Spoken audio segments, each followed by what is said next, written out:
কুমিল্লা নোয়াখালীতে দেশের পুনর্গঠনে বন্যা পরবর্তীতে ঘর দুয়ার পুনর্বাসন কেন্দ্রে তারা কাজ করে চলেছে। কথা ঠিক আছে। সেখানে স্কুল কলেজ এনজিও সমস্ত স্বেচ্ছাসেবী কর্মীদের কথা বললেও আমার মনে হয় জানি না কি কারণে বলে নাই। উনি ভুল করে থাকলে আমরা এই কথাটা রিপ্লাই করতে বলবো। কথা ঠিক না? ইসলামী আন্দোলনে এর মধ্যে উল্লেখযোগ্য ভূমিকা পালন করেছে। আমি স্বয়ং নিজে বিশ্বের তরমানের নেতৃত্বে ত্রাণ কাজে আমি নিজেই গিয়েছিলাম ময়দানে, যেখানে এই পানির মধ্যে নেমে বিশ্বের তরমানায় মানবতার এই আক্রান্ত ব্যক্তিদেরকে ত্রাণের ঘাটুলিগুলো তুলে দিয়েছিলেন। আমি সঙ্গে ছিলাম। কথা ঠিক আছে।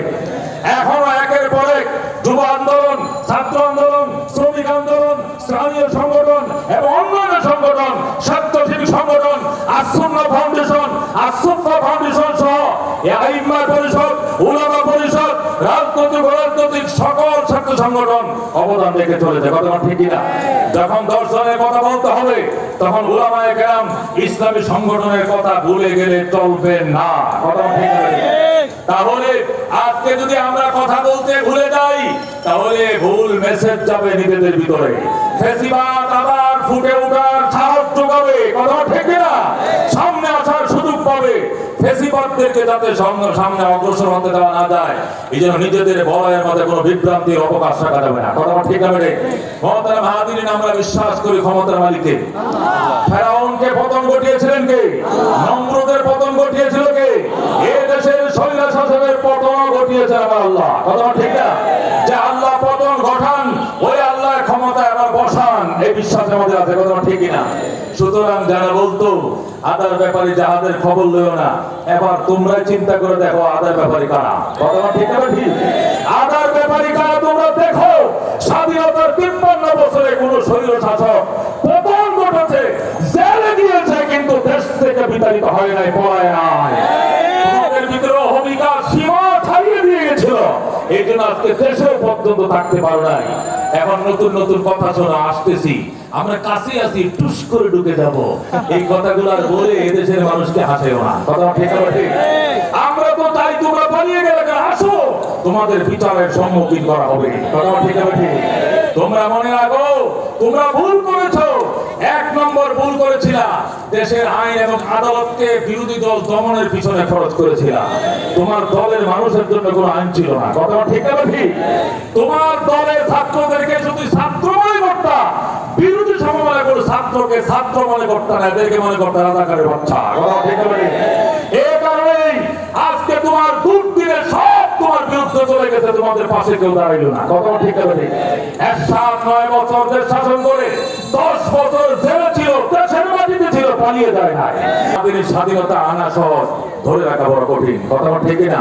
এই জন্য ধরে রাখার জন্য আমাদেরকে সংঘবদ্ধ হতে হবে, একত্রিত হতে হবে। দেশে যেন নতুন স্বৈরাচার তৈরি না হয়, এক স্বৈরাচার থেকে মুক্তি পেয়ে আরেক স্বৈরাচারের হাতে আমরা দেশ তুলে দিতে পারি না।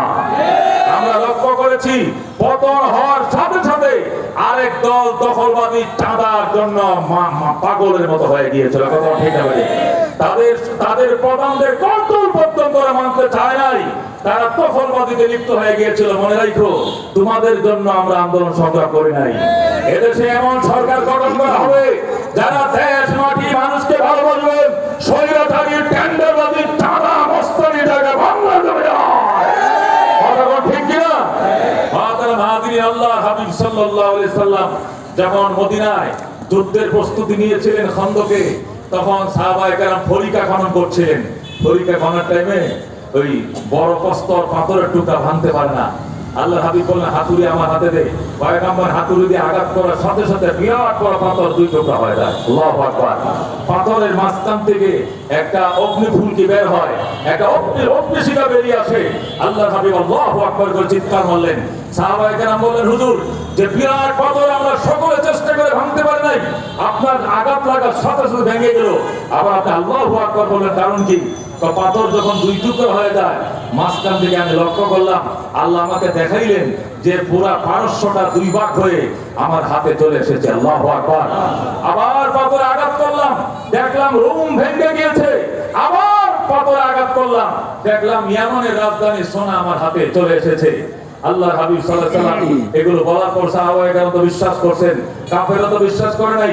যুদ্ধ শেষ, বিজয় নিশান উড়িয়ে যখন মদিনায় গেলেন, ইহুদি নাসারারা বদনাম করে আর বলে, দেখো মুহাম্মদ প্রত্যেককে ভয় পায় না, এক খুরমাকে 3 দিন যুদ্ধ করে, আর সে নাকি রোম শাসন করবে, সে নাকি পারস্য দখল করবে, সে নাকি ইয়েমেনের রাজধানী সোনার পতাকা উড়াবে ইসলামের। আদার ব্যাপারে যাহাদের খবর লয়, আল্লাহ তাআলা সাথে সাথে আয়াত নাযিল করে বলেন, কুলিল্লাহুম্মা মালিকাল মুলক তুতিল মুলকা মান তাশা ওয়া তানজিউল মুলকা মিম্মান তাশা ওয়া তুইজ্জু মান তাশা ওয়া তুযিল্লু মান তাশা বিয়াদিকাল খায়র ইন্নাকা আলা কুল্লি শাইইন কাদির। আল্লাহু আকবার। আল্লাহ বলেন, আমার বন্ধু আপনি বজ্র কণ্ঠে বলে দেন, আপনি ত্যাগহীন ভাষায় বলেন, ক্ষমতার মালিক একমাত্র আল্লাহ। কথা ঠিক কি না? ক্ষমতার মালিক কে?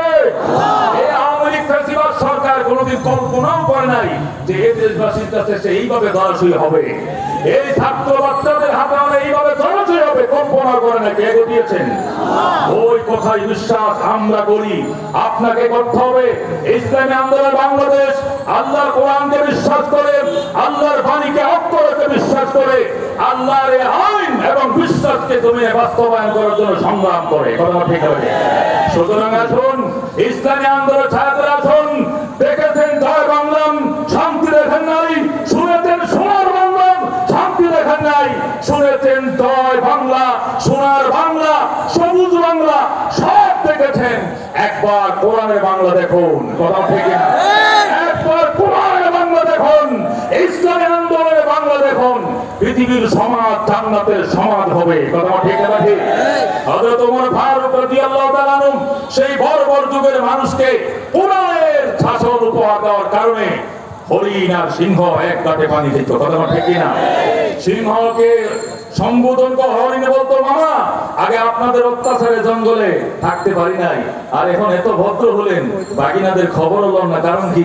সিংহ বলতো, বাগিনা কথা কম কো, ওমরের শাসন চলছে, পিঠের চামড়া রক্ষা হবে না। কথা ঠিক না? এক কাটে হরিণ আর সিংহ পানি পান করতো, জুলুম করা দূরের কথা, তাওয়া দেওয়া দূরের কথা, টাকাও সাহস পাইত না চোখ তুলে। সেই শাসন দরকার এই যুগে। কথা ঠিক আছে? এই জন্য বিশ্বের চরমনের পক্ষ থেকে দাওয়াত রইল, আসুন হাত পাকার ছায়া তলে আসুন, ইসলামী সুশীতল ছায়ার নিচে আসুন, একত্রবদ্ধ হন, দেশত্ববোধ নিয়ে স্বাধীনতার পক্ষের সকল শক্তিকে একত্রিত হতে হবে। যারা স্বাধীনতার শত্রু, স্বাধীনতার দোহাই দিয়ে যারা ক্যান্ডারবাজি করেছে, এদেশের ব্যাংকগুলোকে দেউলিয়া বানিয়েছে। কথা ঠিক না? সমস্ত দেশ টাকা পাচার করে বিদেশে চলে গিয়েছে। ব্যাংকে গেলে 1 লাখ টাকা লেখলে কয় 5,000 টাকা নেন, ব্যাংকে টাকা নাই। কথা ঠিক না? ঠিক। এই উন্নয়ন দিয়ে কোনো লাভ নাই, যে উন্নয়নের দেশের তরি সুদ্ধা বিক্রি করে দিয়েছে বিদেশের কাছে। কথা ঠিক না? ঠিক।